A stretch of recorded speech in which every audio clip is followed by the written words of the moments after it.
मह्यं ददाति स्वपदान्तिकं।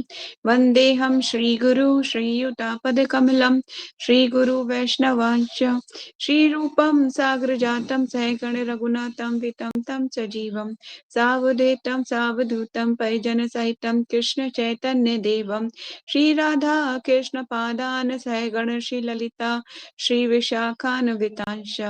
हे कृष्ण करुणा सिंधु दीनबंधु जगतपते गोपेश गोपिका कांत श्रीराधा कांत नमोस्तुते। तप्त कांचन गौरांगी राधे वृंदावनेश्वरी विष्णुभानुसुते देवी प्रणमामि हरिप्रिये। वाञ्छाकल्पतरुभ्यश्च कृपा सिन्धु एव च पतितानां पावनेभ्यो वैष्णवेभ्यो नमो नमः। जय श्री कृष्ण चैतन्य प्रभु नित्यानंद श्री अद्वैत गदाधर श्रीवासादि गौर भक्तवृंद। हरे कृष्णा कृष्णा कृष्णा हरे हरे, हरे राम राम राम हरे हरे। नमो विष्णुपादाय कृष्णपृष्ठाय भूतले श्रीमते भक्तिवेदांत स्वामिनिति नामिने। नमस्ते सरस्वती देवे गौरवाणी प्रचारिणे निर्विशेष शून्यवादी पाश्चात्य देश तारिणे। नमो विष्णुपादाय कृष्णपृष्ठाय भूतले श्रीमते जय पताका स्वामिनिति नामिने। नामचार्य प्रदाय निताय कृपा प्रदायिने गौर कथा धामे दया नगर ग्राम तारिणे। मुखं करोति वाचालं पंगुं लंघयते गिरं यत्कृपातहं वन्दे श्रीगुरुं दीनतारिणं परमानंदं माधवं श्री चैतन्येश्वरं। हरि ओम तत्सत्।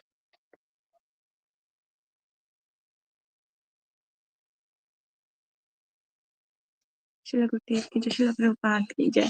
तो शुरू करते हैं आज बायोग्राफी ऑफ श्रील प्रभुपाद। तो 2 दिनों की छुट्टी हुई, कैसे रहे आपके 2 दिन? है ना, रिलैक्स रहे होंगे। माता जी बहुत सर खा दिया हमारा है ना, परेशान हो गए थे ना आप लोग मेरे से। नहीं माता जी, आप क्लास ले लेते तो ज्यादा अच्छा होता, तो थोड़ा और ज्ञान मिल जाता। मुझे लग रहा था 2 दिन की छुट्टी शायद रिलैक्स हो गए बच्चे, है ना। तो कभी कभी मैं बहुत पका देती हूँ आप लोगों को।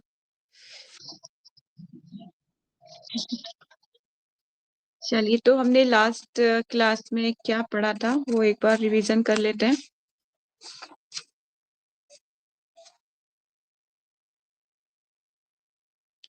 प्रभुपाद जी ने टॉमकिंसन स्क्वायर पार्क में कीर्तन किया था, काफी लोग वहां पे इकट्ठे हो गए थे, है ना। फिर उसके बाद प्रभुपाद जी जो है तब तक उनकी एज कितनी हो चुकी थी? 71 ईयर्स। ठीक है। और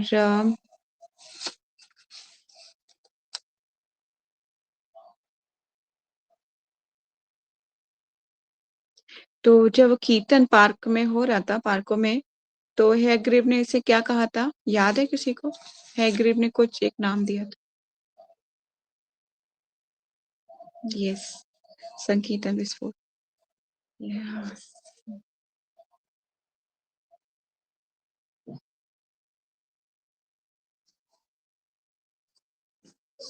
और एक बहुत इम्पोर्टेंट कन्वर्सेशन हुई थी, है ना। 2 लोगों कुछ लोग आए थे प्रभुपाद जी के पास। अटानी स्टिव गोल्डस्मिथ ने पूछा था कुछ प्रभुपाद से कि संभोग के संबंध में आपका क्या मत है। तो प्रभुपाद जी ने क्या बोला था? प्रभुपाद जी ने बोला था कि स्वामी जी ने कहा कि संभोग केवल अपनी पत्नी के साथ करना चाहिए और वे भी संयम के साथ। संभोग तो एक कृष्ण भक्त संतान की वृद्धि के लिए है। मतलब अगर कृष्णा कॉन्शियस चाइल्ड प्रोड्यूस करने के लिए करते हैं तभी करना चाहिए, अदरवाइज नहीं। क्योंकि हर माता पिता कृष्णा कॉन्शियस चाइल्ड नहीं उत्पन्न कर सकते, है ना, क्योंकि उनका मेंटेलिटी उस टाइम पे अलग टाइप की होती है।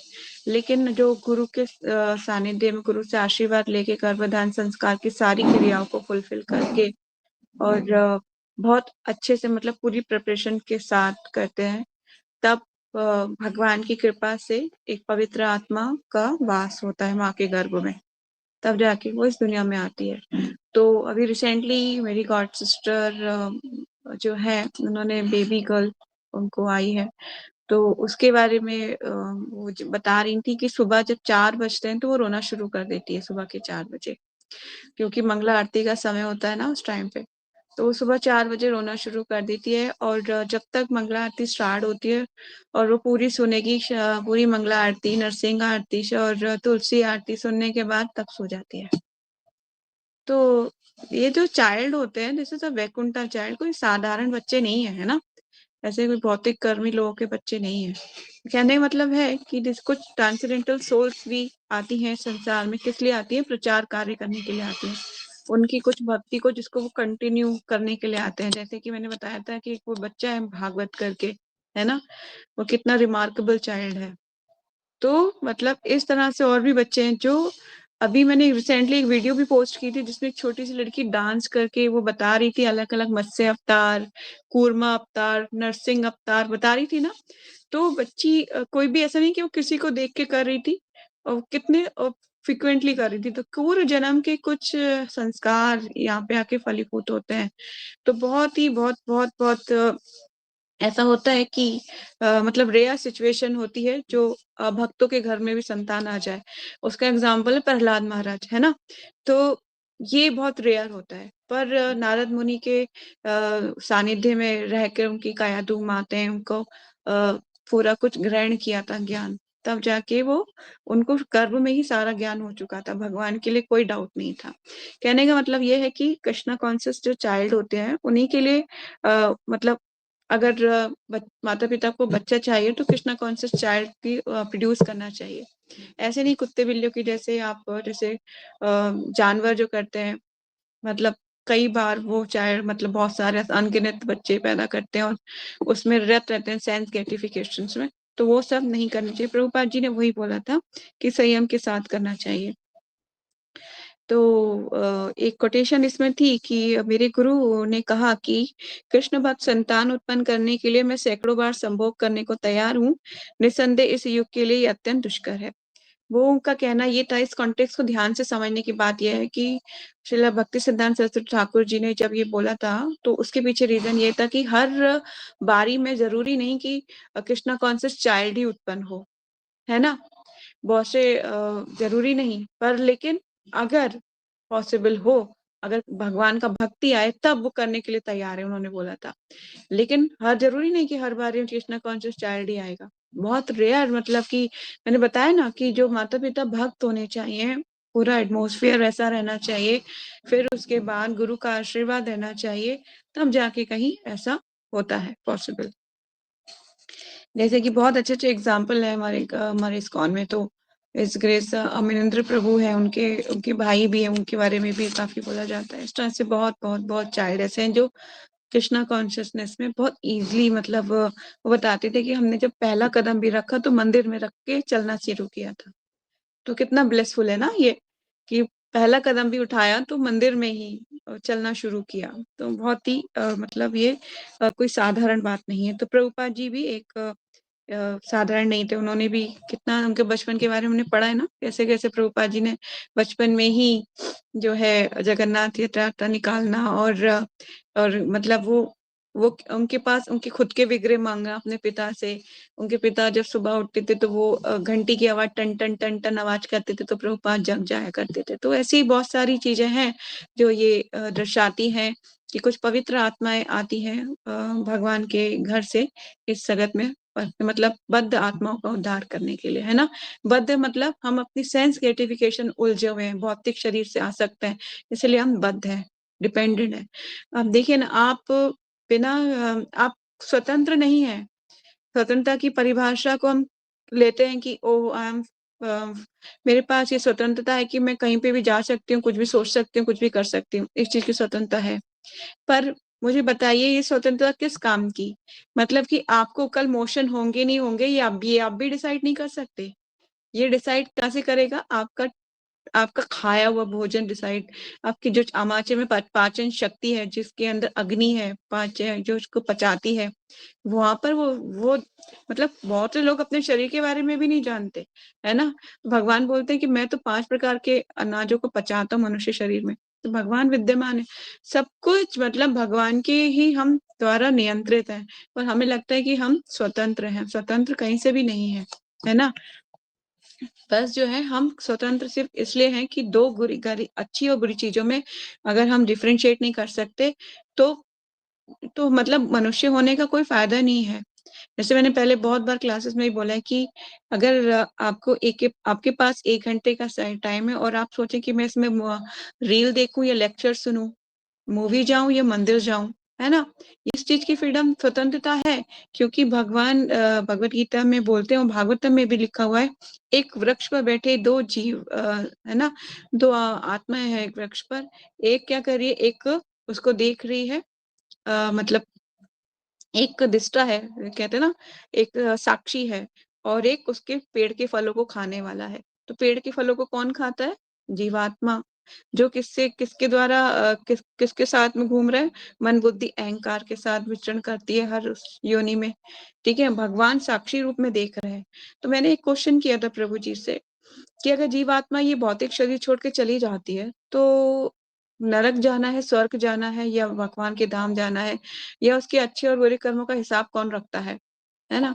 तो प्रभु जी ने बोला था बहुत आसान क्वेश्चन है ये, तो इसका आंसर ये है कि उसके जो अच्छे बुरे कर्मों का हिसाब कौन रखता है? स्वयं, जो जितने मतलब, जैसे कि भगवान उसके अच्छे बुरे कर्मों का हिसाब रखते हैं, क्या अच्छा किया है, क्या बुरा किया है, सब कुछ साक्षी है ना, वो साक्षी हमारे। जिस तरह से सूर्य, मैंने बताया था लास्ट क्लास में कि सूर्य हमें दिन में देखता है, चंद्रमा हमें रात में देखता है। अभी आप बाहर जाके देखिए, फुल मून है, आपको देख रहा है, वॉच कर रहा है। ठीक है, तो भगवान के नेत्र हैं सूर्य और चंद्रमा, भगवत गीता में स्वयं बोला है भगवान ने अपने ऐश्वर्यों के बारे में। तो कहने का मतलब ये है कि हम जो है पूर्णतः स्वतंत्र नहीं है, हमारे साक्षी हैं ये सारे देवी देवता, जो मतलब सूर्य चंद्र हैं, भगवान स्वयं हमारे हृदय में साक्षी हैं। और भगवान हर मतलब विचरण करते रहते हैं। मैंने पूछा था प्रभु जी से, क्या हृदय में विराजमान भगवान शरीर से निकलने वाली जो आत्मा है उसके साथ भी, मन बुद्धि अहंकार के साथ भी जाते हैं? तो भगवान ने बोला यस, भगवान जीवात्मा के साथ अनंत काल से निवास कर रहे हैं, वो कभी नहीं छोड़ते उसको। चाहे वो नरक में जाएगा तो नरक में जाएंगे, स्वर्ग में जाएगा तो स्वर्ग में जाएंगे, वो कहीं पे क्यों ना चला जाए, भगवान साथ साथ ही जाते हैं। यहाँ तक कि मल की कीड़े के हृदय में भी भगवान विराजमान है। भगवान कितने दयालु हैं, मतलब वहां पे भी नहीं छोड़ते हैं उसको। भगवान हर जगह है, पर हम भगवान को भूल जाते हैं, बहुत आसानी से भूल जाते हैं। ठीक है, तो ये काम, इस चीज का ध्यान रखना चाहिए। तो आगे चलते हैं, हम अपने मेन सब्जेक्ट पर आ जाते हैं। आज का क्या है, चलिए आज हमें कहाँ पढ़ना है? आज हमें पढ़ना है नेक्स्ट पैराग्राफ, जिसमें पहले हमने छोड़ा था। प्रभुपाद जी प्रभुपाद जी को बहुत से क्वेश्चन किए गए थे कि क्या आपने पहले वो किया है। प्रभुपाद जी ने जो है संभोग के संबंध में एक खुजलाहट का भी एग्जाम्पल दिया था कि खुजलाहट जैसा है संभोग करना। आप जितना अधिक करें, खुजलाते हैं, उतनी ही आपकी उतनी खराब हो जाती है, आपकी हालत उतनी खराब हो जाती है। इसलिए हमें खुजलाहट को सहन कर लेना चाहिए और श्री कृष्ण किससे सहायता मांगनी चाहिए। ये सरल नहीं है, भौतिक जगत में संभोग परमानंद है, किंतु साथ ही सबसे बड़ा बंधन भी है। किंतु स्टीव गोल्डस्मिथ अपना सिर हिलाता रहा। स्वामी जी ने उसकी ओर हंसते हुए देखा। और अब कोई और समस्या है? प्रभुपाद जी ने पूछा। उसने बोला, हाँ, ये सिद्ध किया जा चुका है कि संभोग के वेग को दमित करना घातक है। एक सिद्धांत है कि इसलिए युद्ध इसलिए होते हैं क्योंकि, प्रभुपाद ने टोकते हुए कहा, लोग मांस खा रहे हैं और जब वे मांस खाते रहेंगे तो युद्ध होते रहेंगे, और यदि मनुष्य मांस खाता है तो वे निश्चित ही अवैध यौनाचार भी करेगा। स्टीव गोल्डस्मिथ इस्कॉन के प्रभावशाली मित्र का तथा समर्थक था, किंतु प्रभुपाद अमेरिका को प्रसन्न करने के लिए कृष्ण भावनामृत के दर्शन में कोई परिवर्तन नहीं करेंगे।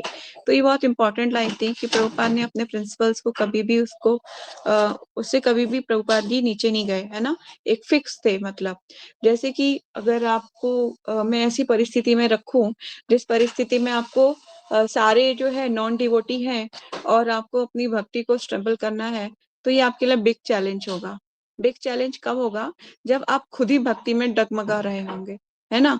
जब आप भक्ति में परिपक्व होंगे तब आपको कोई भी उसको हिला नहीं पाएगा, डिगा नहीं पाएगा। लेकिन आप खुद ही हिल डुल रहे हो, जैसे कि जरा सी हवा चलती है तो दीपक की लौ जैसे हिलती डुलती है, अगर ऐसे आप खुद भक्ति में हिल डुल रहे हो तो फिर बहुत मुश्किल है कि आप स्टेबल हो पाओ नॉन डिवोटीज के बीच। इसीलिए बोला जाता है कि आप जो है डिवोटीज के संग में रहिए। आगे चलते हैं। यात्री के 11 बजे थे और स्वामी जी के मकान के छोटे से रसोई घर में केवल एक ही बत्ती जल रही थी। स्वामी जी जाग रहे थे और कीर्तनानंद तथा ब्रह्मानंद को भोजन बनाना सिखा रहे थे, क्योंकि अगले दिन रविवार को वे एक सार्वजनिक भोज देने वाले थे। कीर्तनानंद ने सुझाया था कि उसको प्रतिभोज के रूप में विज्ञापित किया जाए, और स्वामी जी ने ये नाम स्वीकार कर लिया था। प्रतिभोज मतलब लव फीस्ट, ठीक है।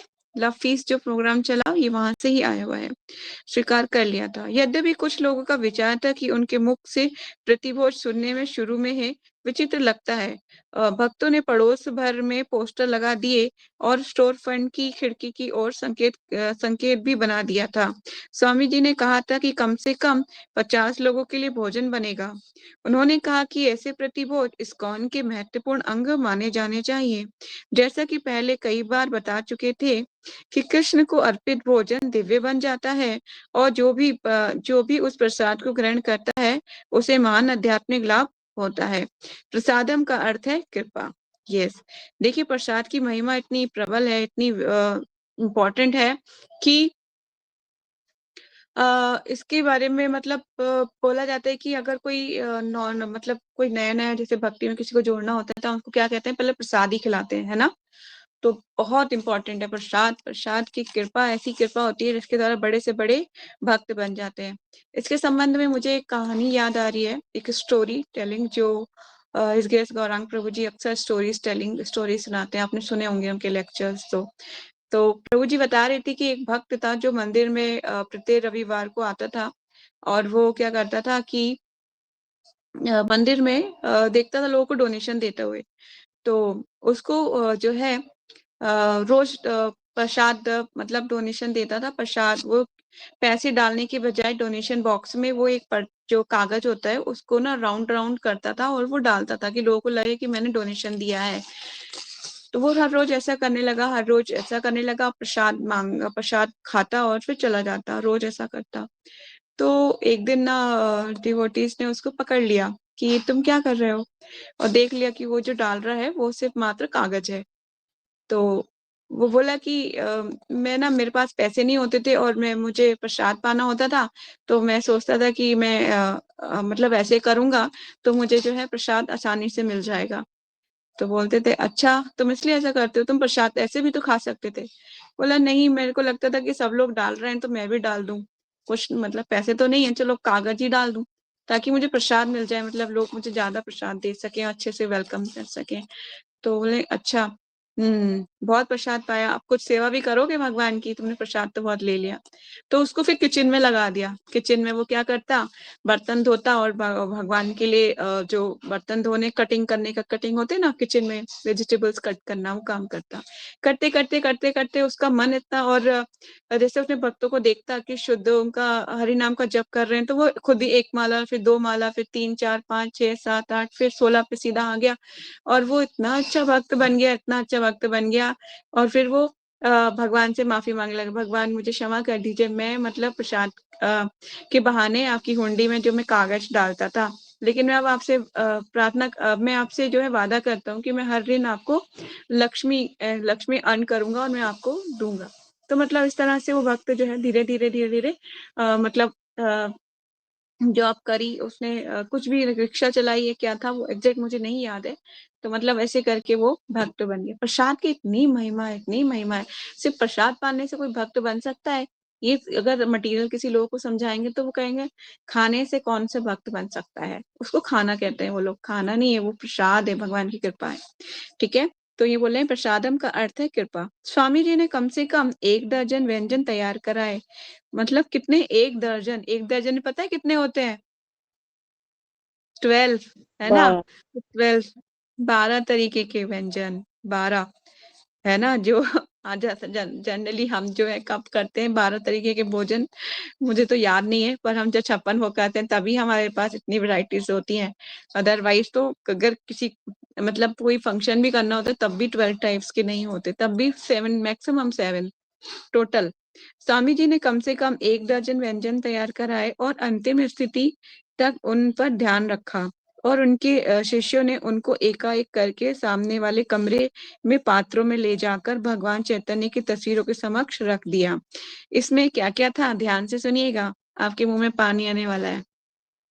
इसमें हलवा, दाल, 2 सब्जियाँ, अच्छा चावल, पूरियाँ, समोसे, खीर, सेब की चटनी तथा गुलाब जामुन या इस्कॉन की गोलियाँ थीं। स्वामी जी ने इन गुलाब जामुनों को मंद आँच पर जब तक वे सुनहरे भूरे नहीं हो गए, तलते रहने में काफ़ी समय लगाया था। ठीक है? कुकिंग करना भी प्रभुपाद सिखा रहे हैं कि कैसे कुकिंग करना है। गुलाब जामुन को हल्के-हल्के मध्यम आँच पे सेकिए, तो प्रभुपाद जी बता रहे हैं मतलब वही यहाँ पे बताया जा रहा है कि स्वामी जी ने इन गुलाब जामुनों को मंद आँच पर जब तक वे सुनहरे भूरे नहीं हो गए, तलते रहने में काफ़ी समय लगाया था। फिर उन्होंने छलनी के द्वारा इनको एक-एक करके घी से निकाल कर चाशनी में भिगोया था। आप में से किसने कभी गुलाब जामुन बनाए? Raise your hands. किसी ने नहीं बनाए? एक ने भी नहीं बनाए? नहीं, अच्छा। मैंने हेल्प कराई है, बनाए दीदी ने थे। ओके, हेल्प कराई, ओके। तो आप देखो अब भी आप देखो यंग एज में ट्राई करो ना अलग-अलग कुकिंग्स के मेथड, भगवान की प्लेज़र के लिए, बनाओ घर में। इससे बहुत अच्छा लगेगा आपको बनाने में। मुझे याद है जब मैं कॉलेज में थी तो मुझे बहुत शौक था कि मैं कुछ नया-नया बनाऊँ क्योंकि मेरी मम्मी बहुत अच्छी कुक थी।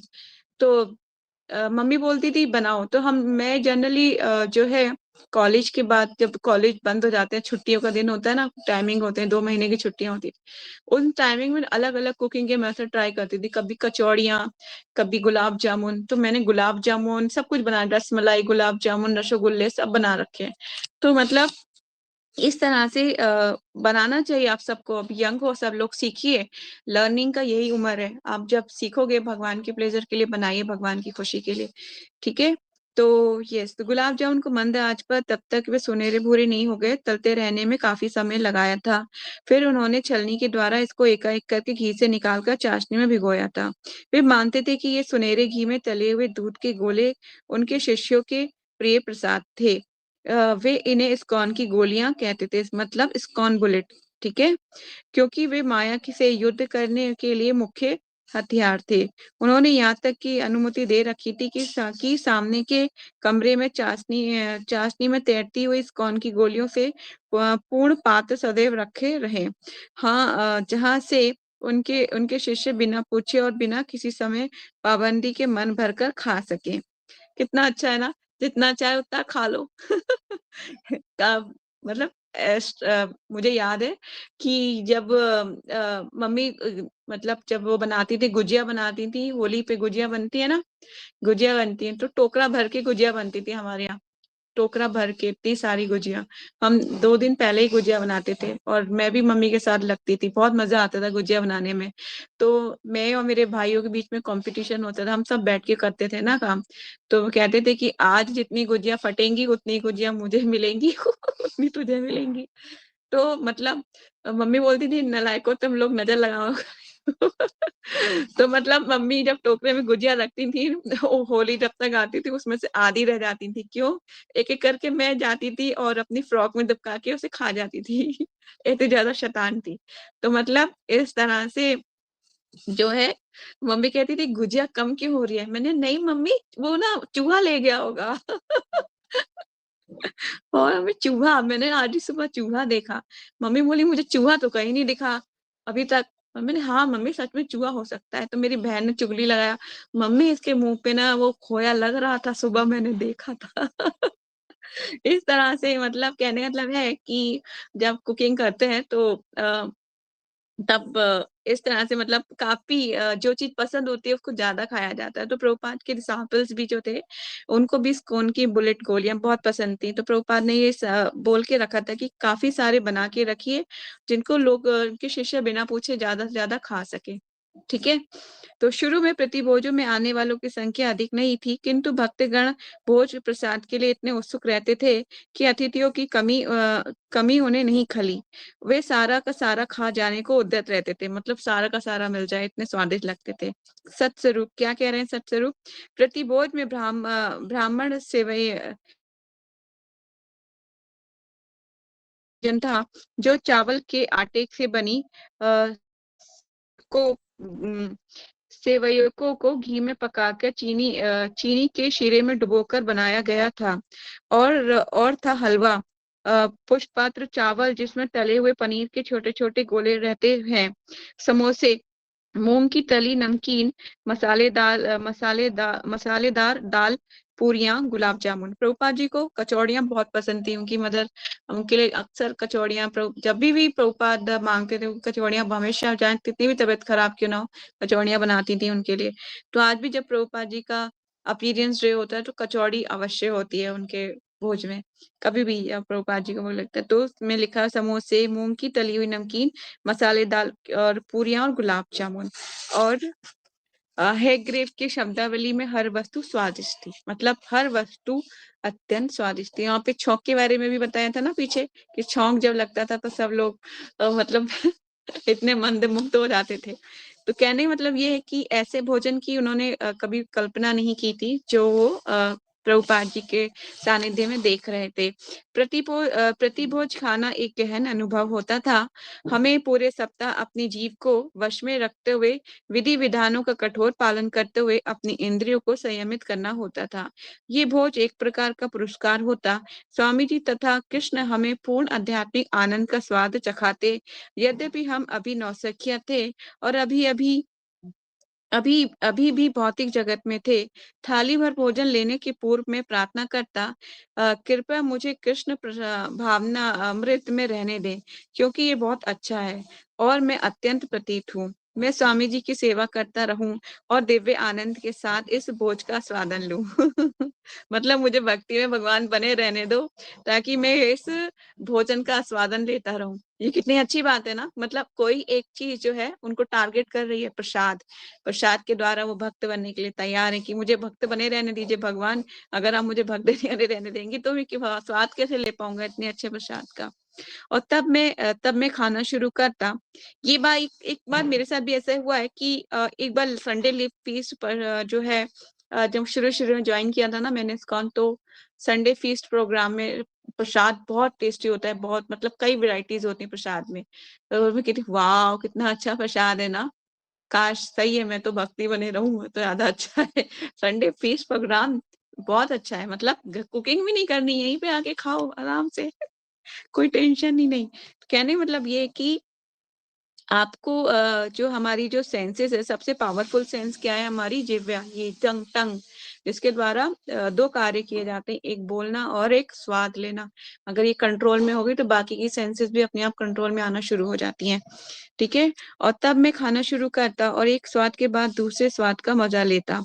अच्छा चावल, मनपसंद तरकारी, रोटी खाता और गुलाब जामुनों को अंत में खाने के लिए बचा रखता। ये अच्छी बात है कि हमेशा स्वीट जो है लास्ट में खानी चाहिए। ये खाने को परिपूर्ण भी बनाती है। और दूसरा कि कभी ऐसा होता है ना कि अब अंतिम में क्या है, अंत में क्या मिल सकता है, तो अंतिम में स्वीट मिलता है खाने के लिए। अब आप जाएंगे ना मायापुर, हमेशा जाएगी हमारे साथ, तो देखना वहां पर सबसे लास्ट में स्वीट दिया जाता है, तब लगता है हाँ फुलफिल, अब सब कुछ परिपूर्ण हो चुका है। No space. अब वहां पे पता है ठूस ठूस के खाते हैं, मैं चावल का पहाड़ बना के खाती हूँ। क्योंकि मैं एक ही टाइम खाती हूँ, मैं ब्रेकफास्ट नहीं करती और सिर्फ लंच करती हूँ। वहां पे मैं डिनर भी नहीं करती और सिर्फ लंच प्रसाद खाती हूँ। तो और पूरे दिन परिक्रमा होती है, और जब वो देती है ना लंच प्रसाद, माता जी और दो और दो और दो, मतलब इतना ज्यादा, फिर लगता है भूख बहुत लग रही है। तो माता जी बोलती है, माता जी आर यू ऑल राइट? मैंने यस माता जी, एक्चुअली मैं एक ही बार खाती हूँ इसलिए। तो मतलब हम अच्छे से पेट भर के खाते हैं। उस टाइम पे ऐसा लगता है कुछ भी दे दो मैं सब खा जाऊंगी। ऐसा लगता है। तो मतलब एक तो धाम में रहने की खुशी और दूसरा उसके बाद परिक्रमा में मतलब मैं सुबह से हम लोग सिर्फ मैं सुबह ब्रेकफास्ट में वहां पे सिर्फ नारियल पानी ही लेती हूँ, कुछ नहीं लेती। तो पूरे दिन फिर हम चलते हैं, कभी कभी 16 किलोमीटर, कभी 17, कभी 18, ऐसा, लेकिन बीच बीच में रुक रुक के जाते हैं। तो बहुत अच्छा होता है। फिर उसके बाद जो भूख लगती है ना, कहते हैं ना अब लास्ट हो गया, अब जब हमें लंच भी तब मिलता है जब हमारा वापस हमें जाना होता है, मतलब परिक्रमा पूर्ण हो चुकी होती है तब हमें लंच मिलता है। उस टाइम पे लंच मिलता है और बहुत अच्छा लगता है। और फिर हम जब लौट के आते हैं अपने टेम्पल, जब लौट के आते हैं बस से, तब बस में आराम से मतलब पेट हिल डुल के अब हिलने डुलने की भी जगह नहीं रहती, इतना ज्यादा भर जाता है पेट। कहने का मतलब ये है कि प्रसाद हमें परिपूर्ण बनाता है और लास्ट में स्वीट इस पे कह सकते हैं चेरी ऑफ दी केक के जैसा है। ठीक है, कि केक के ऊपर लास्ट में क्या होता है, टॉपिंग होती है ना वो। अ, चलिए आगे चलते हैं। और ये सोचता है कि मैं इन्हें दोबारा तथा तिबारा भी ले सकूं। हमारी यहाँ के बड़े बड़े पात्रों पर विश्वास के साथ लगी रहती कि इच्छा अनुसार खाने के लिए काफी बचा हुआ है। ये ऐसा होता है जब हम प्रसाद लेते हैं तो हमारी नजर बड़े बड़े पात्रों पे होती है, ये देखने के लिए कि मैं दोबारा रिफिलिंग के लिए जाऊं, मिलेगा कि नहीं मिलेगा। ऐसा होता है। तो मतलब पहले तो थोड़ा-सा ले लिया जाता है, उसके बाद रिफिलिंग के लिए क्या सिचुएशन है, अगर नहीं है तो ज़्यादा ले लूँ, है ना? अगर है तो फिर जो है कोई बात नहीं, मैं आराम से खा लूँ, थोड़ा-थोड़ा करके खा लूँ। तो मतलब इस तरह से रहता है। तो यही बोल रहे हैं कि हमारे यहाँ के बड़े-बड़े पात्रों पर इस विश्वास के साथ लगी रहती कि इच्छा अनुसार खाने के लिए काफ़ी बचा हुआ है। ये समय पुनः समर्पण का होता और हम सभी मुक्त स्वाद तथा इंद्रिय तृप्ति के लाभ उठाते। खाना परमा आवश्यक था। मेरे फ़ोन की बैटरी जा सकती है। धीरे-धीरे उपस्थिति बढ़ती गई। ये भोज निःशुल्क होते और अपनी सुस्वादितता के लिए विख्यात थे। अधिकतर स्थानीय हिप्पी आते, किंतु यदा-कदा प्रयोग के लिए न्यूयॉर्क के उच्चतर वर्ग के लोग या फिर भक्तों में से किसी के माता-पिता आ जाते थे। जब छोटा-सा मंदिर भर जाता तो अतिथिगण प्रांगण में जा बैठते। वे प्रसाद की भरी कागजों की प्लेटें लेकर पीछे के बाग में चले जाते और पिकनिक मेज या पर ये अग्नि निकास सीढ़ी के नीचे या अन्यत्र बैठ जाते। खाने के बाद वे और लेने के लिए स्टोर में पुनः आ जाते। भक्त प्रसाद पात्रों में पीछे खड़े रहते और अतिथि दूसरी बार मांगने के लिए उन्हीं के पास जाते।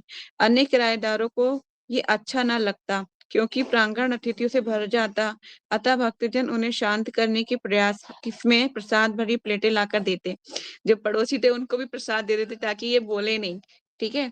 यद्यपि स्वामी जी नीचे मंदिर में नहीं जाते थे, यद्यपि स्वामी जी नीचे मंदिर में नहीं जाते थे, किंतु एक प्लेट लेकर वे अपने कमरे में चले जाते और वहीं वे अपने नवीन कार्यक्रम की सफलता के विषय में बड़े प्रेम से सुनते रहते।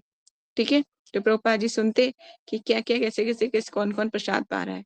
तो आई थिंक मेरे फ़ोन की बैटरी जाने वाली है। एक काम करती हूँ, मैं अभी वीडियो बंद करके उसको चार्जिंग पे लगा के फिर अभी करती हूँ। ठीक है? कंटिन्यू। हरे कृष्णा।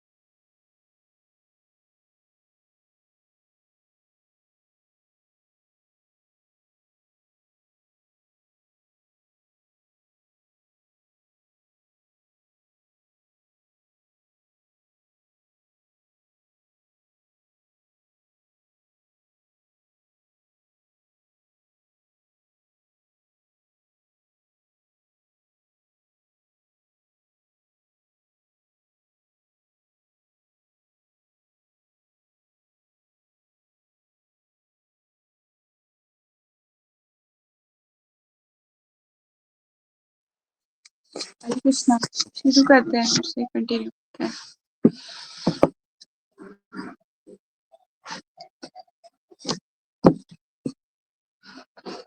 तो आगे चलते हैं। एक बार भक्त लोग अत्यंत भूखों की तरह खा रहे थे और ऐसा लगता था कि वे अतिथियों के लिए कुछ भी नहीं छोड़ेंगे।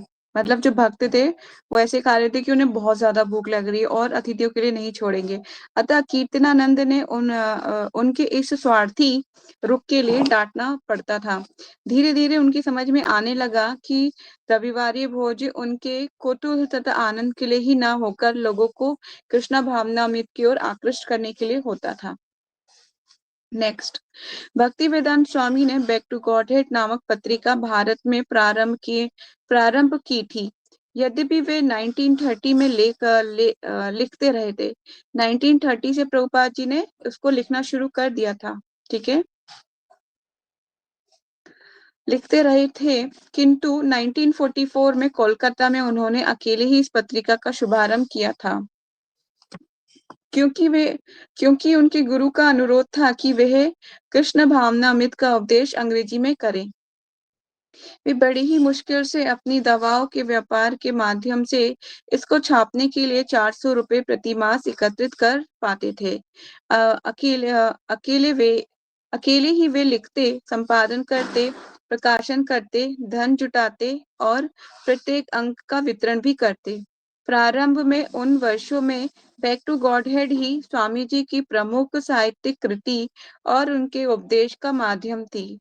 उनके मन में इस पत्रिका के व्यापक वितरण का स्वप्न था और उन्होंने भगवान चैतन्य के संदेश को संसार भर में फैलाने की योजनाएं बना रखी थी।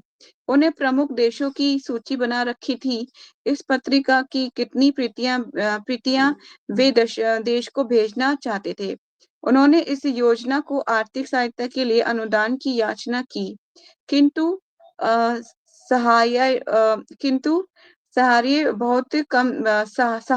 सहायता बहुत कम मिला। फिर 1959 में उन्होंने अपनी शक्ति श्रीमद् भागवतम लिखने तथा प्रकाशित करने में मोड़ दी, किंतु अब वे बैक टू गॉडहेड को पुनर्जीवित करना चाह रहे थे। किंतु इस बार उन्होंने अकेले नहीं करना था, इस बार उनका भार अपने शिष्यों को सौंपने वाले थे। ठीक है, इस बार वो है बैक टू गॉडहेड का भार अपने शिष्यों को देना चाहते थे कि वो उसको कंटिन्यू करें। स्वामी जी की एक शिष्य गर्ग मुनि ने सुना कि क्वींस का एक ग्रामीण क्लब अपना छोटा सा बी डिक छापाखाना मुद्रालय बेचने का प्रयास कर रहा है। स्वामी जी इसे खरीदना चाहते थे। अतः वे गर्ग मुनि तथा कीर्तनानंद के साथ किसी की मांग कर कर ली हुई गाड़ी द्वारा मशीन देखने गए। ये मशीन प्राचीन थी, किंतु इसकी दशा अच्छी थी। देहाती क्लब का मैनेजर इसे $250 में बेचना चाह रहा था। स्वामी जी ने मशीन को ठीक से देखा भाला और बातचीत में मैनेजर को बताया कि वे इसे आध्यात्मिक उद्देश्य से खरीदना चाहते हैं। मैनेजर ने अपने पास की एक दूसरी मशीन का उल्लेख किया और बताया कि वास्तव में इन दोनों में से एक भी उसके काम की नहीं है। अतः स्वामी जी ने कहा कि वे उन दोनों मशीनों के $250 देंगे। क्योंकि क्लब को इन मशीनों की तनिक भी आवश्यकता नहीं थी, उसके साथ ही मैनेजर ने सोचा कि स्वामी जी समस्त मानवता के लाभ के लिए एक आवश्यक आध्यात्मिक संदेश छापने के लिए इसका प्रयोग करेंगे। अतः उसने सहायता करना उचित समझा। वे व्यक्ति तैयार हो गया। गर्ग मुनि तथा कीर्तनानंद ने मशीनों को गाड़ी में लादा और इस तरह इस्कॉन के पास अपना मुद्रण प्रेस हो गई, मतलब अपनी खुद की प्रेस हो गई इस्कॉन के पास। भक्ति वेदांत स्वामी ने बैक टू गॉडहेड पत्रिका का संपादन हेग्रीव तथा राय राम को सौंप दिया। किसको सौंपा था प्रभुपाद जी ने? इसको हाईलाइट कर लीजिएगा, आपको कल पूछ सकती हूँ मैं। बैक टू गॉडहेड का संपादन प्रभुपाद जी ने सौंप दिया हेग्रीव और राय राम। स्वामी जी ने अनेक वर्षों तक इस पत्रिका को अपने गुरु को व्यक्तिगत सेवा के रूप में समझा था, किंतु अब वे वही पत्रिका नवयुवकों को महाविद्यालय के अंग्रेजी अध्यापक हेग्रीव तथा व्यवसायी लेख राय राम को उनके अपने गुरु की सेवा के लिए दे रहे थे। हेग्रीव तथा राय राम ने अल्पकाल में इसका प्रथम अंक संकलित लिया और उसे छापने को तैयार थे। आज छुट्टी की रात थी। ना तो सामूहिक कीर्तन था, ना व्याख्यान और स्वामी जी ऊपर अपने कमरे में श्रीमद् भागवतम के अनुवाद में व्यस्त जाग रहे थे। नीचे प्रथम अंक की छपाई घंटों से चल रही थी। राय राम ने स्टेंसिल टाइप कर लिए थे और मुद्रण के समय ये वे मशीन के पास अत्यंत घबराया हुआ खड़ा था। प्रत्येक पृष्ठ की छपाई देख रहा था और अपनी दाढ़ी को सहलाते हुए हूं कर रहा था। अब समय हो गया कि सभी पृष्ठों को एकत्रित करके प्रत्येक पत्रिका को स्टेपल किया जाए। स्टेशनल स्टेसिल 100 प्रतियों तब तक चला और 28 पृष्ठों के ऊपर नीचे के आवरण पृष्ठों की 100 प्रतियों के ढेर दो बिना वार्निश की गई बेंचों पर लगा दिया गया, जिन्हें रेफेल ने उस ग्रीष्म ऋतु में तैयार किया था। कुछ वक्त सभी पृष्ठों को लेकर अपने स्टेपल करते जाते। वे पृष्ठों के ढेर के सामने से गुजरते और एक पृष्ठ उठाते और दूसरे के नीचे रखते। इस तरह जब बेंच के अंतिम सिरे तक पहुंच जाते तो इकट्ठे किए हुए सारे पृष्ठों के समूह गर्ग मुनि को दे जाते और वे अपने लंबे बालों को आंखों के ऊपर करता हुआ स्टेपल करता हुआ वहां खड़ा था। वे प्रत्येक पत्रिका को उन स्टेपलों के से स्टेपल करता और उन्हें ब्रह्मानंद अपने बोर्ड ऑफ एजुकेशन के कार्यालय में लाया था, जिन्हें ब्रह्मानंद अपने बोर्ड ऑफ एजुकेशन के कार्यालय से लाया था। यहाँ तक कि हेग्रीव जो भी सामान्यतः एक छोटे से कार्यों के लिए स्वेच्छा से तैयार नहीं होता था, वे आगे पीछे जाकर पृष्ठों को एकत्रित करने लगा। सहसा बगल का दरवाजा खुला और उन्होंने आश्चर्यपूर्वक देखा कि स्वामी जी उनकी ओर निहार रहे थे। फिर दरवाजे को पूरी तरह खोलते हुए वे कमरे में प्रविष्ट हुए। इसके पहले वे कभी भी छुट्टी की रात्रियों में नीचे नहीं आए थे। अतः उन सब में उनके प्रति अप्रत्याशित भावना तथा प्रेम का उदय हुआ और उन्होंने घुटनों के बल से झुकाकर उन्हें प्रणाम किया। उन्होंने अपना हाथ उठाते हुए ऐसा करने से उन्हें मना किया, जबकि कुछ अभी भी झुके हुए थे और कुछ झुकने के बाद उठ रहे थे। जो काम कर रहे हो उसे चालू रखो।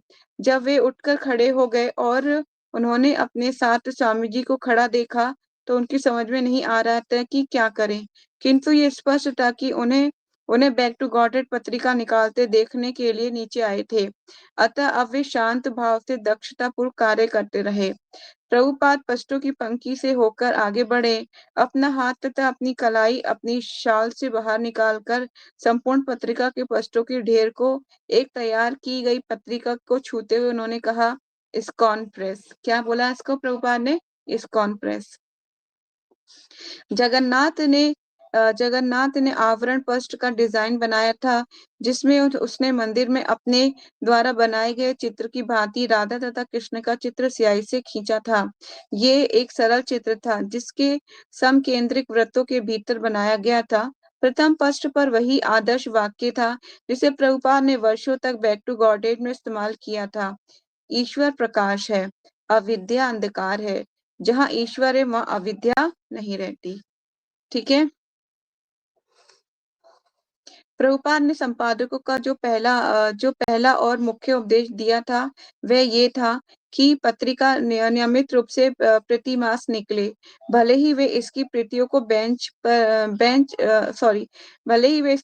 बेच पाएं या वे केवल 2 ही पृष्ठ निकाल पाएं, तो भी उनके स्तर को बनाए रखना होगा।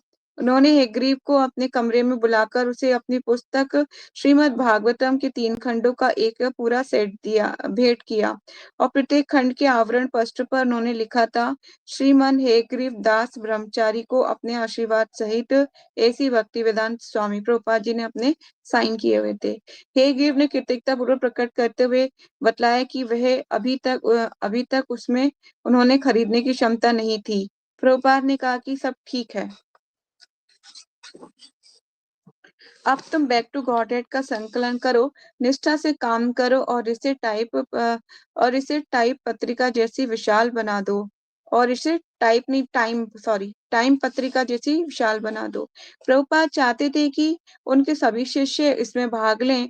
उन्होंने कहा कि मंद बुद्धि मत बनो और कुछ ना कुछ सीखो। यस, प्रभुपाद हमेशा बोलते थे कि आप जो है अपनी इंटेलिजेंस का यूज कीजिए और कुछ ना कुछ प्रचार कार्य के लिए नई नई सोच जनरेट कीजिए। जैसे कि आप सब लोग यंग है ना, प्रचार कार्य के लिए नए नए आपके पास थॉट्स आइडियाज होने चाहिए। जैसे मैंने आपको बताया भी था, ऐसे कर सकते हैं हम, है ना, और ज्यादा भक्ति में लोगों को जोड़ सकते हैं। तो इस तरह से अब जो है प्रभुपाद जी भी वही कह रहे हैं कि मंद बुद्धि मत बनो, कुछ नया सीखो, कुछ ना कुछ कर सीखो। अपने शिष्यों को ये पत्रिका उनके अपने प्रचार के लिए प्रदान करना चाहते थे। ब्रह्मानंद तथा गर्ग मुनि ने उसी रात प्रथम अंक को अपनी अपनी साइकिलों पर लादा और वे लोअर ईस्ट साइड से लेकर 14 स्ट्रीट तक की प्रमुख दुकानों से होते हुए वेस्ट विलेज तक जाते रहे। जब तक उन्होंने सभी 100 प्रतियां वितरित न कर दी, ये ये प्रचार में बढ़ोतरी थी। अब उनके सारे विद्यार्थी टाइप करने, संपादन, लेखन, संग्रह करने तथा बिक्री में हिस्सा ले सकते थे। निस्संदेह ये उनका प्रचार था। किंतु अब वे अकेले नहीं थे। प्रभुपाद जी अब अकेले नहीं हैं। उनके शिष्य उनके प्रचार कार्य में और जो है बैक टू गॉडेड मैगजीन को प्रकाशित करने में लग चुके हैं। ठीक है, एक पैराग्राफ और पढ़ लेते हैं, अभी 5 मिनट है हमारे पास। विवाह के तुरंत बाद मुकुंद तथा जानकी वेस्ट कोस्ट के लिए रवाना हो गए। मुकुंद ने स्वामी जी को बतलाया अब कि वह भारतीय संगीत का अध्ययन करने भारत जाना चाहता है, किंतु दक्षिणी अरेगान में कुछ सप्ताह रहने के बाद वह सैन फ्रांसिस्को में रहने लगा था।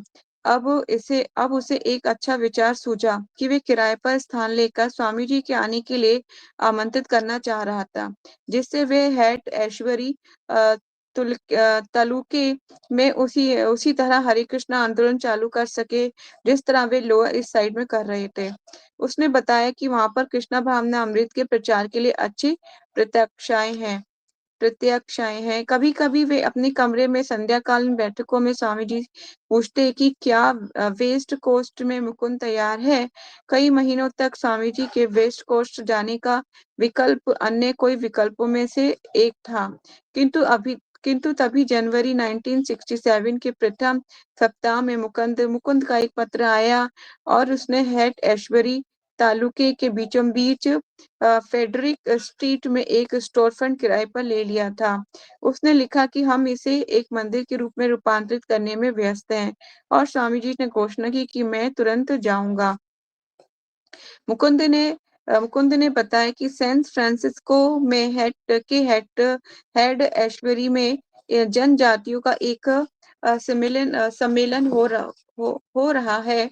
सारे देश से हजारों हिप्पी उसी पड़ोस में आ रहे हैं जहां मुकुंद ने किराए का स्टोर फ्रंट ले रखा है। ये न्यूयॉर्क सिटी में चल रहे युवा जागरण से काफी बड़ा था। इस नवीन मंदिर के लिए धन एकत्रित करने के लिए मुकुंद मंत्र रॉक नृत्य कार्यक्रम का आयोजन करने की योजना बना रहा था और इसमें विशाल बैंड भाग लेने जा रहे थे। इसके होने वाले मुख्य आकर्षण थे स्वामी भक्ति वेदांत तथा हरे कृष्णा कीर्तन। यद्यपि मुकुंद ने अपने पत्र के साथ एक वायुयान का टिकट भी संकलन किया था, किंतु स्वामी जी के कुछ अनुयायियों ने इस बात को मानने से इनकार किया कि स्वामी जी इसका इस्तेमाल करेंगे। जो लोग न्यूयॉर्क छोड़कर नहीं जा सकते थे, वे स्वामी जी के सैन फ्रांसिस्को जाने के विचार की आलोचना करने लगे। वे सोच रहे थे कि वेस्ट कोस्ट के लोग स्वामी जी की ठीक से देखभाल नहीं कर सकेंगे। ये बात सच है। प्रभुपाद जिसके भी साथ रहते थे, वो प्रभुपाद से इतना ज्यादा अटैच हो जाता था कि प्रभुपाद के दूर जाने के विचार को ही वो अच्छा नहीं मानता था कि प्रभुपाद जी को जाना पड़े। ठीक है, उसे लगता था प्रभुपाद जी की जो देखभाल जो यहाँ पे जैसे प्रभुपाद रह रहे हैं वहां पर उनकी देखभाल हो पाएगी कि नहीं हो पाएगी, मतलब इतना ज्यादा अटैचमेंट हो जाता था। ठीक है, तो वेस्ट कोस्ट के लोग स्वामी जी को ठीक से देखभाल कर सकेंगे नहीं कर सकेंगे। फिर स्वामी जी रॉक गवैये के साथ कैसे लगेंगे? वे लोग ठीक से आदर करना भी नहीं जानते। कुछ भी हो, वहाँ पर उपयुक्त मंदिर भी नहीं है। वहाँ ना तो कोई छापाखाना है, ना बैक टू गार्डन पत्रिका ही। फिर स्वामी जी क्यों न्यूयॉर्क छोड़कर कैलिफोर्निया के अजनबियों के बीच उस समारोह में जाएँ? स्वामी जी उन्हें न्यूयॉर्क में पीछे कैसे छोड़ सकते हैं? उनके बिना उनके बिना उन सबका आध्यात्मिक जीवन किस प्रकार चलेगा? प्रभुपाद से बहुत अटैचमेंट थी, तो उनके दूर जाने के विचार से ही सब लोग घबरा जाते थे। 1 या 2 विरोधियों के डरते-डरते उनमें से कुछ विचारकों को स्वामी जी के समक्ष हम कष्ट प्रकट ही कर दिया, मानो उनका त्याग कर जाने के विचार के लिए ये संकेत करके कि उनकी भर्त्सना करना चाहते हों। यदि वे चले गए तो ना तो ना तो सैन फ्रांसिस्को में ना ही न्यूयॉर्क में ठीक से काम चलेगा। किंतु उन्होंने देखा कि स्वामी जी अत्यंत विश्वस्त तथा दृढ़ संकल्प थे। वे न्यूयॉर्क के ही नहीं थे, वे तो कृष्ण के थे, है ना? प्रभुपाद जी किसी एक जगह के नहीं थे, प्रभुपाद जी होल वर्ल्ड मतलब सब भगवान के मैसेंजर है ना दूत, तो भगवान के मैसेंजर हैं, भगवान के दूत हैं, तो वो एक जगह कैसे रह सकते हैं? जब प्रभुपाद गोलोक से इस भौतिक संसार में आने प्रचार के लिए आ सकते हैं, तो प्रभुपाद तो सब जगह जा सकते हैं, है ना? सिर्फ एक संदेश भगवान का लेके। तो उन्हें जहाँ भी कहीं भी प्रचार के लिए कृष्ण चाहेंगे वहाँ जाना होगा। वे पूर्णतः विरक्त थे और यात्रा करने के लिए हरे कृष्ण कीर्तन का प्रसार करने के लिए उत्सुक थे। ठीक है? तो एक और पढ़ लेते हैं, ब्रह्मानंद क्या कह रहे हैं? किंतु हमें ये जानकर धक्का लगा कि वे विदा लेने वाले हैं। मैंने कभी ये नहीं सोचा था कि कृष्णा भावना में लोअर ईस्ट साइड से आगे कहीं जा सकता है। न्यूयॉर्क सिटी की तो बात दूर थी। मैंने सोचा था कि वह यहीं का ही था और सदा सदा के लिए यहीं रहेगा। जनवरी के द्वितीय सप्ताह के अंतिम दिनों में हवाई जहाज की अंतिम रूप से आरक्षण करा दिया गया और भक्तजन स्वामी जी की पंडुलिपियों को बक्सों में बंद करने लगे। टॉमकिंसन स्क्वायर पार्क से भी भर्ती किराए भर्ती किराए किए गए एक नवीन भक्त रणछोड़ ने जहाज की टिकट के लिए पर्याप्त धन एकत्रित कर लिया था और भक्तों ने निर्णय लिया कि वे स्वामी जी के साथ उनके निजी सहायक के रूप में जाएं।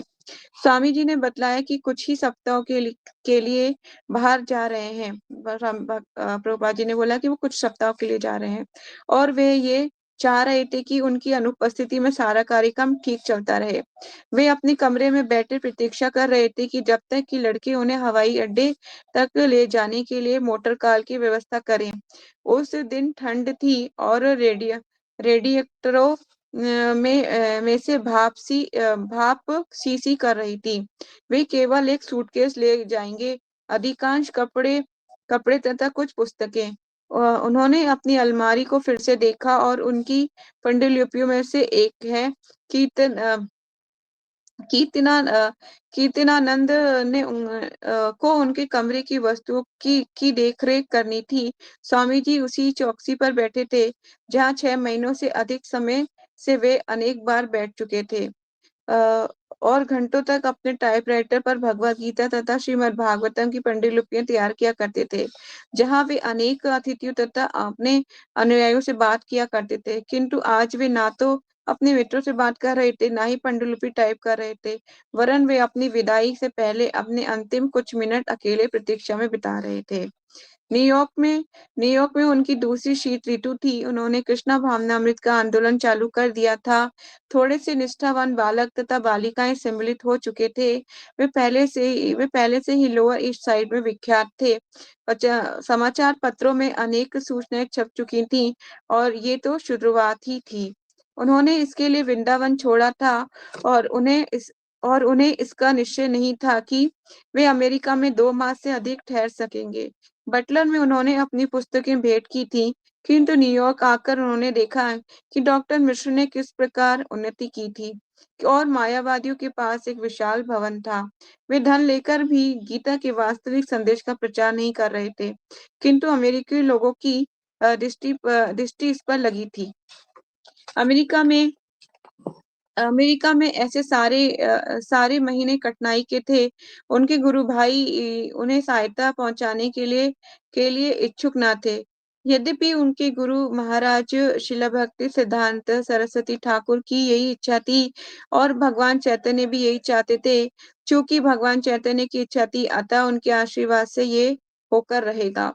22nd एवेन्यू एक उत्तम स्थान था और उन्होंने यही से शुभारंभ किया था। लड़के इसे बनाए रख रहे थे, इनमें से कुछ अपना वेतन दान दे रहे थे। ये तो शुभारंभ था। भक्ति वेदांत स्वामी ने अपनी घड़ी देखी। उन्होंने अपना ट्वीट का बना एक जाड़े का कोट, अपनी टोपी तथा अपने जूते पहने, अपना दाहिना हाथ अपनी माला की थैली के भीतर डाला और जप करना प्रारंभ कर दिया। वे अपने कमरे से बाहर आए, सीढ़ियों से नीचे उतरे और प्रांगण से होकर गुजरे। जो अब सिर्फ बर्फ से जमा था। बर्फ बहुत, अब न्यूयॉर्क में कितनी बर्फ पड़ती है ना, 7 फीट तक बर्फ पड़ती है। जमा था और शांत था और इसके वृक्ष पत्ती विहीन थे। एक भी पत्ती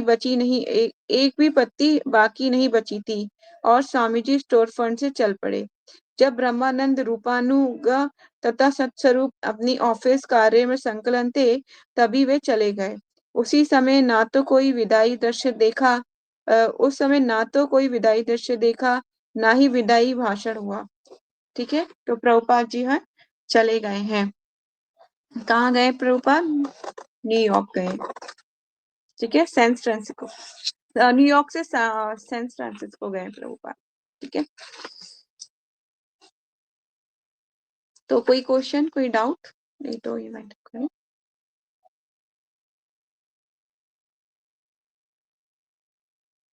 नहीं, किसी का कोई क्वेश्चन नहीं है? ईशा आपका? माता जी मेरा थोड़ा अलग टॉपिक से है क्वेश्चन। हाँ बोलो। माता जी जैसे कुछ लोग होते हैं इनिशिएशन ले लेते हैं, तो मतलब वो ना कुछ नाम के इनिशिएशन ले लेते हैं कुछ तो जो रियल व्यक्ति है कि भाई हाँ ये सच में ही तो डिफरेंस कैसे पता चले कि जैसे वो फेक है, उसने बस नाम के लिए देवीदासी के लिए इनिशिएशन ले ली, और एक है जो सच में सीरियस है, उसने सच में प्रैक्टिस करने के लिए देवीदासी वाली इनिशिएशन ले ली, तो इन दोनों में डिफरेंस कैसे पता चलेगा? Good question. पर देखो, दीक्षा लेना कोई फैशन नहीं है, पर आजकल ऐसा होता है कि कुछ लोग इतने ज्यादा मतलब सोचते हैं कि दीक्षा हो जाएगी तो कुछ हमारे अंदर रोमांच होगा, गुरु का मतलब ऐसे हम वाइब्रेशन होंगे, जैसे कि हो ना करंट लग जाएगा, ऐसा कुछ होगा, हम भक्ति में आगे बढ़ जाएंगे या हम गोलोक पहुंच जाएंगे, ऐसा लगता है लोगों को। लोगों को लगता है कि कोई इसको मैं ले लूंगा ना तो मैं बहुत सुखी हो जाऊंगा, या फिर एक एक हमारे अंदर झंझनाहट होगी और हम गुरु के आगे लोट पोट रहे होंगे कि एक्सटेसी में आ गए। तो कहने मतलब ये की सारी ना ये बहुधी बातें हैं सारी की सारी, इनमें कोई सच्चाई नहीं है। इनिशिएशन का मतलब होता है स्टार्टिंग ऑफ भक्ति। अब स्टार्ट हुई है भक्ति। ठीक है, उससे पहले जो आप कर रहे थे, क्या कर रहे थे? एक प्रैक्टिस कर रहे थे, प्रैक्टिस। दीक्षा लेने के बाद अब स्टार्ट हुई है, मतलब अब गुरु के सानिध्य में आप हो और गुरु के आदेश को पालन करने के लिए आप जो है दृढ़ संकल्प हो। ये होता है दीक्षा का मतलब कि आप गुरु, आपने जो गुरु धारण करने हैं, उन गुरु के प्रति आप शरणागत हो। जब गुरु बोलेंगे कि दिन में बोलेंगे, अगर वो दिन में रात बोलें कि अभी रात है, तो क्या आप तर्क करोगे उनसे? क्या बोलोगे हाँ आप सच कह रहे हैं? आपका क्या क्वेश्चन? इस पे मैं क्वेश्चन करती हूँ आपसे, क्या कहेंगे आप उस बात को? अगर गुरु बोले, अगर दिन भरे सूर्य के नीचे सूर्य देव ऊपर दिख रहे हो और आप दिन में वो बोले कि रात हो रही है, तो आप क्या बोलेंगे गुरु को उस बारे में? एग्री कर जाएंगे। जयश्री आप?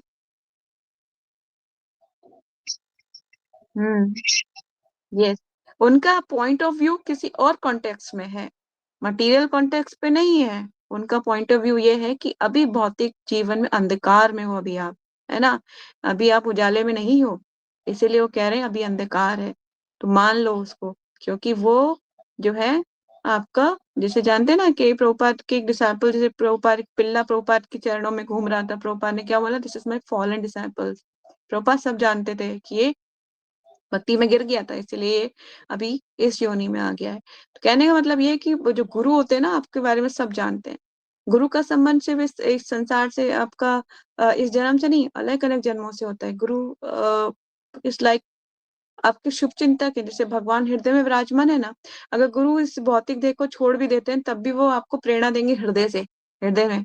जैसे प्रभुपाद जी के गुरु हृदय से प्रेरणा देते थे प्रभुपाद जी को, है ना। याद है आपको, जब प्रभुपाद जी को संन्यास लेना था तो प्रभुपाद जी को किसी ना किसी थ्रू से ये इंडिकेशन मिलती रही कि संन्यास ले लो, इससे क्या होगा, तुम और ज्यादा प्रचार कार्य कर सकोगे। तो ऐसे ही गुरु हृदय के भीतर से प्रेरणा देना शुरू करते हैं। तो इट्स वेरी इंपॉर्टेंट कि गुरु को धारण करना है तो एक सीरियसनेस तो इम्पोर्टेंट है। अगर जो इंसान दीक्षा लेने के बाद भी सीरियस नहीं है तो उसकी भक्ति तो भगवान भरोसे है, भक्ति में अपराध ही करता रहेगा और एक दिन भक्ति से गिर जाएगा, भक्ति तो सब छोड़ देगा। तो वो जैसे कि एक स्टेटमेंट आया था हिस्सोलिन जयपता के स्वामी महाराज का कि मेरे कुछ डिसाइपल्स हैं जिन्होंने 4 रेगुलेटिव प्रिंसिपल फॉलो नहीं कर रहे हैं और भक्ति से गिर चुके हैं, उन्हीं के कारण मुझे आज जो है हेल्थ इश्यूज हो रहे हैं। ऐसा एक स्टेटमेंट आया था। कहने का मतलब ये है, इस जो देवी दासी बन जाना और जो है दास बन जाना, तो ये एक वो नहीं है आपका, मतलब एक प्रमोशन नहीं है आपकी, प्रमोशन हो गई हमारी, अब तो हम देवीदासी बन गए, है ना। नहीं, ये the beginning of starting of भक्ति है। अभी तो शुरुआत हुई है, अभी तो आपने घिसाई होगी, आपकी पिटाई होगी, आपकी सब कुछ होगा। पिटाई से मैं समझ रहे हो ना, माया के द्वारा अभी तो आपको भक्ति में और उटर पटर करनी पड़ेगी। तो अभी तो स्टार्टिंग है, अभी तो शुरुआत ही नहीं हुई, अभी तो पूरी पिक्चर बाकी है ना। तो अभी तो भक्ति में बहुत है। पर अगर आप किसी ऐसे भक्त को देखे भी जो मतलब भक्ति से नाम के लिए उन्होंने अगर गुरु धारण किए हुए और भक्ति के में कार्य में कुछ भी सीरियसनेस नहीं है, या उनके बातचीत उनके बिहेवियर से आपको नई सीरियसनेस लगती, तो आप जो है कुछ कहने का आपके पास अधिकार नहीं है। देखो, है ना, किसी को कुछ कहने का आपके पास ना ही अधिकार है, ना ही आपके पास राइट है कुछ आप बोल सको। आपको अगर ऐसा कुछ लगता है तो आप दूसरों से, जैसे आपने मुझसे डिस्कस कर लिया, तो मैं आपको बताऊंगी कि आप अपना काम करो, बाकी दुनिया क्या कर रही है उसको मत देखो, क्योंकि वो देखने का कार्य उनके गुरु का है, आपका नहीं है। ठीक है, आप अपनी भक्ति पे फोकस करो। वो रिस्पॉन्सिबिलिटी लेना नहीं लेना वो गुरु देखेंगे उनके, वो आपका काम नहीं है। आप अपना काम करो। उसमें मैं आपको बोलूंगी कि सेल्फिश बनो, है ना। पहले बोला जाता है कि, क्या बोला जाता है, जब हम फ्लाइट में ट्रेवल करते हैं तो क्या बोलती है एयर होस्टेस, पहले आप अपना मास्क पहन लीजिए फिर दूसरों की सहायता कीजिएगा। तो पहले तो आप जरा खुद ही अपने आप को जरा स्टेबल कर लीजिए, बाद में दूसरों को बोलिए। वो कितने भक्ति में लेवल में आगे है, नहीं है, वो जज करने का आपका पास राइट ही नहीं है। ठीक है, तो आप उसमें उसके कचरे में मत पड़ो, आप अपने को सुधारो। पहले अपना, कहते हैं ना, करो परोपकार, मतलब पहले अपना ही उपकार कर लो, बाकी बाद में दूसरों का उपकार करोगे, है ना। जब अब मैं खुद ही कोई रूल्स फॉलो नहीं करती तो क्या मैं आपको बोल सकती हूँ कि आप ये रूल्स फॉलो कीजिए? जब मैं खुद ही 7 बजे सो के उठूं, मैं आपको बोलूँ आप 4 बजे उठो, तो आप कहोगे मानसी जी खुद तो जरा देर से उठती है और हमें जल्दी उठने के लिए बोल रही हैं। तो इसीलिए पहले प्रिंसिपल्स खुद के ऊपर लागू करने चाहिए, बाद में दूसरों को जज करना चाहिए। ठीक है, तो दूसरों को कहने का आपके पास राइट नहीं है।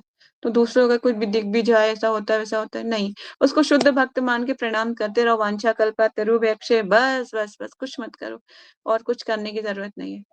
क्योंकि अभी तो हम खुद ही बिगनर्स हैं, तो हम दूसरों को क्या जज कर सकते हैं, है ना। इसीलिए आगे बढ़ो। और वैसे भी हमें भक्ति में जीवन में आगे बढ़ना है तो जरूरी है कि दूसरों के अपराधों को देखने से बचे हम। बोला जाता है, मैं आपको आज एक बहुत अच्छी चीज ये बताती हूँ कि ना ही हमें दूसरों की बुराई करनी चाहिए किसी भी तरीके से। अगर हम किसी दूसरे की बुराई करेंगे तो उसके जो सद्गुण हैं, है ना, उसके उसके जो उसकी जो बैड हैबिट्स है, सॉरी, जो उसकी जो बैड हैबिट्स है ना, वो हमारे अंदर आ जाएंगी। इसीलिए किसी दूसरे इंसान की बुराई मत करो, क्योंकि अगर आप चाहते हो कि उसकी बैड हैबिट्स मेरे अंदर आ जाए तो भलाई करते रहो, कोई प्रॉब्लम नहीं है। सारी उसकी बुराइयां, सारी जो उसके अंदर बैड्स हैं, सारे आपके अंदर आ जाएंगी।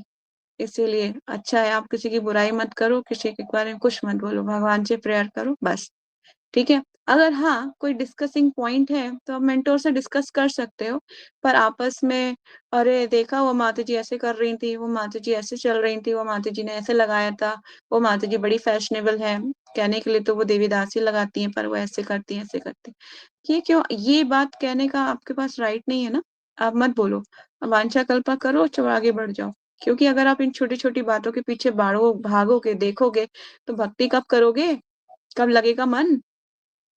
भाव जो शिक्षाष्टकम का तीसरा श्लोक है, क्या कहता है वो, तृणातपि सुनेचेना तरोरपि सहिष्णुना अमानि न मान देना कीर्तनीय सदा हरि।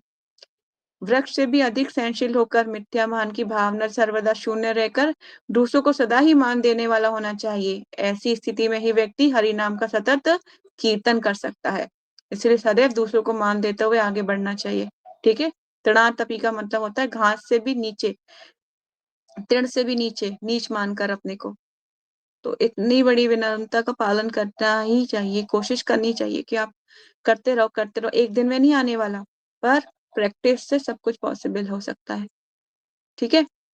जिस तरह से आपने बचपन में जब चलना सीखा था अपनी मम्मी की उंगली पकड़ के, तो एक दिन में ही खड़े नहीं हो गए थे, डेली प्रैक्टिस किया था। हर रोज दीवार के सहारे घुटने, पहले घुटने घुटने चलते शुरू किया था, फिर दीवार पकड़ पकड़ के चलना शुरू किया था, फिर मम्मी की हाथ की उंगली पकड़ के चलना शुरू किया था। तो एकदम से नहीं किया था ना, धीरे धीरे। तो भक्ति में जीवन में भी धीरे धीरे ही प्रोग्रेस होती है। ये कोई ऐसा नहीं है कि प्लग करंट में लगाया जी और हम तो भक्त बन गए, हम भक्त बन गए, करंट आ गया हमारे अंदर भक्ति का ऐसे नहीं होता, ठीक है। तो इसी तरह से आप किसी को जज मत कीजिए, अपना काम कीजिए, अपनी भक्ति कीजिए बस। बाकी का काम आपके मेंटोर देखेंगे, किसको क्या सुधारना है, किसको कैसे करना है, ठीक है। और कोई क्वेश्चन ईशा? नहीं, ठीक है, यही वाइंड अप करते हैं, 7:15 हो चुके हैं। वांछा कल्पतरुभ्यश्च कृपा सिंधु वचा पतितानां पावनेभ्यो वैष्णवेभ्यो नमो नमः। अनंत कोटि वैष्णव भक्तवृंद की जय। नामाचार्य हरदास ठाकुर की जय। जगत गुरु शील प्रभुपाद शील गुरुदेव की जय। निताई गौर सीतानाथ प्रेमानंदे। हरि हरि बोल। हरे कृष्णा। दंडवत प्रणाम सबको। हरे कृष्णा। हरे हरे कृष्णा। कृष्ण। हैप्पी लोहड़ी। हैप्पी लोहड़ी हरे बोलो। कृष्ण माता जी। हैप्पी लोहड़ी माता जी। लोहड़ी।